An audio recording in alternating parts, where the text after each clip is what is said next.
Hey guys, for this video, I'll teach you how to convert Word documents to PDF simply on your iPhone. With this tutorial, you're going to be able to send better quality files in PDF. Let's get started by opening the Files app.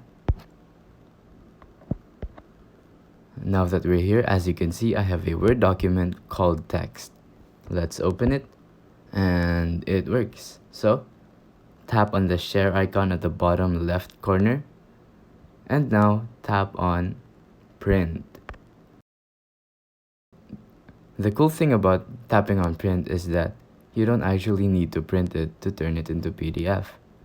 So there's another share icon at the top right corner, so just tap on that, and then as you can see, it says test PDF document 15 kilobytes. So it turned into a PDF document.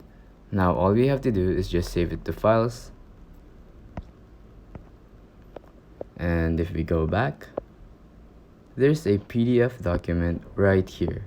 It's the same Word document but turned into PDF. Simple as that. If you think this video was helpful, please consider liking, subscribing, and hitting the notification bell.